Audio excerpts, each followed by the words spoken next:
a drag. Like, you could have thought things were going to continue dragging on. Like, no, Libra, it's not going to drag on for you. Leo season, you're really going to feel everything change for the better. But look, you don't realize, you don't see that you're about to be in a relationship. Live homicide of a fly. And it's going to land over this teamwork. For most of you, this is who you're going to get married. This is who you're going to get married to. And a lot of you meet this person in July. This is the turning of the tide. Give her power because she swore ultimate vengeance on the werewolves that one day she would destroy and slaughter all of them. Stalking you, you know? The fly on the wall trying to get information. Hello Libra, how are you? Welcome back to the channel. Starseed Tarot here.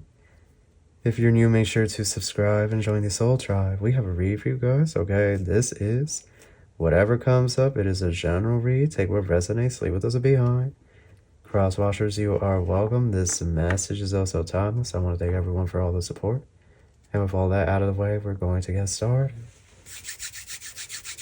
Thank you so much, angels, ancestors, spirit guides, universe, galactic beings, ancient ancestors, elders. Guide us in this read for my Librans. What messages do you have for us? Truly grateful for your divine guidance and celestial light. Okay, Libra. What is going on? What do we have here? We have Cancer, the Chariot, and the Moon upright. We have number 3 on the side, the Empress on the side. That's you guys, Taurus, Libra energy. Venus getting ready to station direct. And then we have Pluto retrograde. Oh, it wanted to turn to the south node. That's interesting. But, excuse me. Yeah, Pluto retrograde. I just had deja vu. I just had like a brain freeze, but also deja vu, which is really weird. The Death Judgment and the reverse Scorpio energy. Yeah. Okay. 4 of Pentacles. Oh, look at this man. He looks like Trump, doesn't he? Look really closely. He has the blonde hair. He has the suit and everything. That looks like Mr. Trump. Okay. 4 of Pentacles, strength.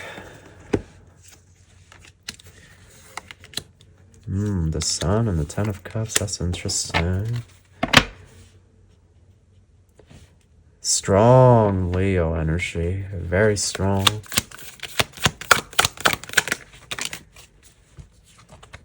King of Cups and the Empress. What else for my Librans? My Librans. Magician. The Hermit. Libra. Oh my goodness. Somebody in the living room literally said 241,000. They're talking about money. Y'all, that's what I'm getting here with the 4 of Pentacles. Libra, I feel like you've had to like be stingy. You're going to know right away if this is your read because you have had to be stingy. You have had to not spend money these last few weeks or last few months. It has been a struggle for some of you, you know. But you see, why is it a struggle so much? Well, we had the whole Jupiter retrograde that really started to break things down, right? But Uranus retrograde is here and is in Taurus, and you share Venus with Taurus. And so the next sign that is going to be most affected by Uranus and Taurus is y'all. Surprisingly, it's not going to be Aquarius. Aquarius, they already do their thing. And while, yes, they may feel a lot of the effects, all the signs are going to feel the effects of this aspect of Uranus moving into that position. But you share a tie with Taurus because the two of you are tied back to Venus. And so here we go. Uranus is going to destroy everything in our life if we are too comfortable. So, love, you've been too comfortable. I'm just going to call it how it is. Wherever you've been, wherever you are, you've been very comfortable. It's been the same thing day in and day out. But Uranus, that Uranus energy, okay, Uranus, it calls on change for progress to occur. So here we go. Changes are going to occur by July of 2025. It's coming. The solar flares are also playing a role. You have the 10 of Cups here. I feel that Libra, your dreams are going to be actualized. You just don't see it yet. You're not. I feel like Spirit is blocking it. Spirit doesn't want you to be able to see it. You have the Empress, King of Cups, Magician, and the Hermit. I want to get more information. Thank you. The Star. Okay, so there's the Star, Aquarius, Uranus energy, and then we have Queen of Cups, Seven of Swords, and the Page of Cups. The Devil. The start of a budding romance. There's a budding romance here that's about to start for you guys. It's either an Aquarius, Virgo, or Gemini. Capricorn's also there, or Cancer. Just when you thought things were a drag, like you could have thought things were going to continue dragging on, like no, Libra, it's not going to drag on for you. Leo season, you're really going to feel everything change for the better. But look, the Seven of Swords, you have somebody that's been watching you. They've been watching you for a minute now. Okay, this Queen of Cups energy. And this individual is younger than you by a few years. Some of you is 10 years. Others is 20. But this individual, you know, they plan on making an offer. You don't realize, you don't see that you're about to be in a relationship. You don't see that you're about to be in a relationship. You don't see that you're about to be moved in to a beautiful new home. Okay, like you are not seeing how Spirit is about to, you know, snap the finger and do their thing. Look, this is what you could be saying. You could be feeling like you're not gonna make it the rest of the year if things continue the way they're going. Empress, a Magician, and King of Cups. This is you. It could also be that you've been doing like money magic work or affirmations or manifestation. But look here, Libra, the Devil. A new beginning when it comes to love. And yeah, the Devil is there, but the Devil can talk about riches. You know, strong Capricorn energy. So a lot of you, it's going to be a Capricorn. I feel like for most of you, it's going to be a Capricorn or a Virgo. Like, I see Leo there, but I'm not getting this is a Leo. I just get that Leo season is when things really... I feel like Leo season, Libra, is where you start to feel more anchored. You start to feel more rooted, that Four of Pentacles. Like, you start to... you know, like if you've had difficulties with your finances, it's like the finances are recuperating, you know?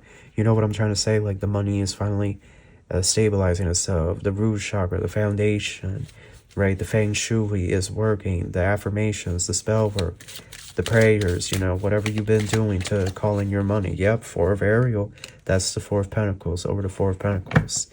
And then you have Ace of Ariel, that's the Ace of Pentacles. So there you go. Look how the gold coins are around her, and she's laughing, she's smiling, she's so happy because she's at peace. Look, King of Ariel, look, it's going to be a Capricorn or a Virgo for most of you. It could be Aquarius or Gemini, but for most of you, this is who you're going to get married.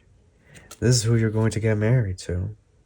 And a lot of you meet this person in July. This is the turning of the tide. If you've ever seen you know, Gandalf the Way, like I come to you at the turning of the tide. Like this individual is going to be your true love. I feel like, I don't know why, but I feel for most of you they're a Virgo. Seven of Raphael, a card fell on the floor. It's in the reverse, but I don't take these in reverse. Six of Ariel, yeah, I don't take these in reverse. Oh, Libra. The future's looking bright for y'all. It is. There's multiple financial opportunities here with the Six of Ariel and the Seven of Raphael. You're being blessed this summer season, going into this holiday season. Yeah, this July 4th weekend, Night of Michael, you're able to move forward. You're able to take fast action. Look, 13, peace, Archangel Azrael. Release the past. There is a more enriching future coming. Let go. And let God, Libra. Amen. Okay, let Jehovah do what he needs to do here. You don't gotta do it. You just keep doing what you've been doing. Okay, you don't gotta force anything or try to initiate something. You're going to get the sign of when to start forcing things, when to start taking action. Okay, for most of you, this is going to be after June 13th, June 7th, June 17th, okay? Possibly June 11th or June 10th, okay? This is where you're going to feel that, you know, you're going to get that urge to take off. Look how she's riding the Pegasus, right? But the Seven of Gabriel is going to feel very sluggish and sloppy, the energy, because you've been held back. It's something here about you guys being held back or not being able to progress how you initially thought you would have at this point in time. Essentially, like a lot of you thought that by this point in the timeline you would be somewhere, but you aren't. And so it's like this energy of you're going to be able to lurch forward, you're going to be able to progress forward. But it's this energy here of initially when this launch happens, like think of this as like a spaceship launching, you know, a rocket ship launching. You know, it's going to be like a sort of a bumpy, it's not going straight up, you know, it's kind of like, which is really bad, you know, because rocket ships, they need that itch to be accurate to have a successful launch. But it's like you're sort of like, you're lifting off, but then you're leaning more to the right than what the calculations, you know, in the supercomputer and whatnot, all that ish. So it's like, enjoy the ride, enjoy all parts of the journey. You know, the angels always say you have to enjoy all parts of the journey, the good, bad, the ugly, because you're here to have the experience. This is a video game. Any planet you go to is just a video game. This is a video game, y'all. That's all this is. And you go back to the real world, up there in the sky. That's it. And, you know, it ain't that, you know, not that deep. It's not that serious, you know. Forgive, release, surrender, okay? Focus on your ascension, your healing. Yeah, you're not going to want this offer. Like, when this Virgo, Capricorn energy comes in, you're not going to want to deal with this person. Like, you're going to feel like they're very rash or aggressive with their approach. Like, they could be doing a lot. But this is the person for you, you know. This is the one. This is who you're going to get married. Justice. Archangel Raguel. Fight for justice and equality. Rulings made in your favor. Don't give up. Libra. Don't give up. This is who you're going to marry. This individual is not going to give up on you. You're used to people leaving you or ghosting or going elsewhere. No, love, you gotta get on over there. I don't know. Look, God gives us free will, but I feel like God ain't giving you a choice this time around. Yeah, good news. After a very long karmic cycle of hard ASS lessons. Okay, good news is here. You're going to be very happy with how all of this plays out. And here you go. You have someone new here. Someone very special. Someone that's going to make your heart flutter. Y'all, I cannot believe it. This is the witch. This Virgo Capricorn energy, they're the witch or the wizard. I cannot even believe that. Look, deep shadow work, witchcraft, and magic. This the wish, y'all. They manifested you. They're manifesting you. That's what this is.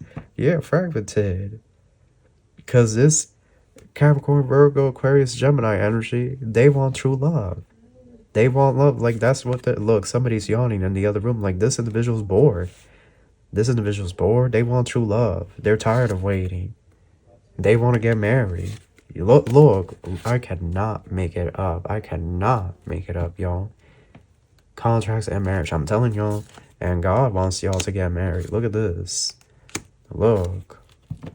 Here it is. It's going to be initiated. You've been warned. You've been warned. You feel something big coming on the horizon. This is it. This is what it is. Search the force. You know, feel the force, as the Jedi would say in Star Wars. Search the force. Like, you're about to be married. But you may not, you know, this could be a change of plans or something. Love, the tea here. You could have thought you were going to marry someone else, but no, that ain't it. Love, it is somebody here new. Like, that's what the card's showing me. And then it's showing that whoever you thought you were going to marry, like, they're going to be stalking you and watching you, and they're going to be pissed off that you got married. to someone else and not them.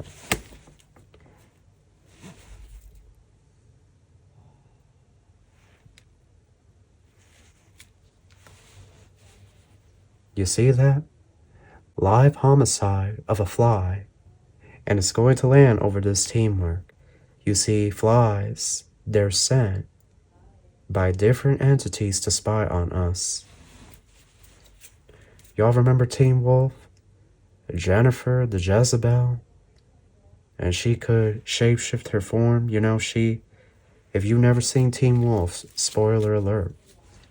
Jennifer, season 3, probably the most powerful villain of all the seasons, in my personal opinion. I think she's the most powerful, because she really was about to wreck everyone. But, you know, she was a woman that got attacked by the werewolves, and she was left to, you know, die in the forest and whatnot. And then she called upon the Nematon, the demonic tree, to give her power, because she swore ultimate vengeance on the werewolves, that one day she would destroy and slaughter all of them. And specifically the pack that had done it to her. You know, I'm trying not to spoil it, but fast forward all those years later, she started working at that school and whatnot that Scott was at. And she started dating the one dude, I forgot what his name was, but the tree had given her the power to use beauty magic and whatnot. So she was able to disguise herself, because the tree, the demon tree, gave her power. It gave her life, and it gave her the ability to shapeshift, but it could not heal her wounds that she has sustained, the life-threatening damage that had been done to her body when she was attacked by these werewolves, by Kali in particular, if I remember correctly. You know, she was left basically looking like a corpse, and that was her true form. So she used the power of that demon tree when she started launching her attack on everyone. And that demon tree is going to literally summon flies from the pit of hell. And it literally shows the perspective of these flies as they fly around in the school searching for Scott. So you're going to tell me I unalive the fly and it lands on the teamwork? That's your stalker, you know, your crazy ex-person stalking you, you know?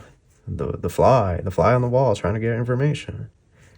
But you see, God doesn't wait. Eventually he has to move people on to the next level. Flamingos, I'm telling you, soulmate, lovers, union, here it is. Autumn. A lot of you will be married by this autumn. You could be getting married on your birthday. Earn, loss, death, forfeiture, grief, closed up, bereaved, and breakup, and crew. In seek, esprit the corpse working together as a unit. Sap, resources, needed materials. Flow, wealth, essence of life, spring, blood, nourishment, and dice, gamble, taking a risk, luck. Playing games, chances are roll with it. Random results, win, lose. Libra, I feel like you win with this marriage, but I also feel like you lose because you have a lot of love for someone. Yeah, Black Widow, betrayal warning. But the person that you love, you could have thought they were your twin or something, but they're your karmic soulmate. Sometimes karmic soulmates have intense feelings and powers, and there can be a telepathic connection with karmic soulmate. But if this individual has always, you know, whoever this individual is, if this is your ex or this is somebody you thought was your twin, but they were always just rude to you, nasty, you know, never spoke to you. If this is somebody that never spoke to you or keeps you on silence, this is your karmic soulmate. That's what I'm really getting. And you can choose to wait on your karmic soulmate, but just know that they're not ever going to come in. Sometimes these karmic soulmates can also be just as powerful as twin flame. They can be just as powerful. They can be just as intense, especially because they're so flesh-based. It can feel just as good with your karmic soulmate as it does with your twin flame. A lot of people don't know that, but it's the truth. And so sometimes people do it with who they think is their twin and it feels amazing, but it's actually their karmic soulmate. In fact, I would believe, me personally, that it's going to feel much, much better with the karmic soulmate because it's a flesh-based connection. It's tied back to this 3D realm. Like, it feels like there's a charge there, electrical, but it's at the lowest value. You know, when you really think about it, two people interacting, but most of the power and interaction is coming from the lower base chakra, the animalistic instincts. But look, empty nest, moving on, no one home, cycle completion. You're going to leave this karmic soulmate in the dust. This could be a Scorpio, this could be a Capricorn, a Leo, Leo's there, Aquarius. So for some of you, you're leaving behind an old Aquarius and a new Aquarius is coming in. But the main signs I get here, Aquarius, Leo, Scorpio, Capricorn. Some of you, it could be a fallen twin flame. But either way, whatever contract was there with someone, that's over. It says moving on, no one home, cycle completion. Like the cycle is over here. It's finished. Declaration. Defiance, reclaiming power, sovereignty, contract resolved. Truth, manifesto, self-rule, yeah. Fork road, direction change. Like your fate has changed now. Because this is what God wants. And I don't know what you're going to do. You have free will. At the end, you decide, but I just feel like you need to be ready for anything. So that is your read. That's what I have for you, and I wish you love and light. Take care.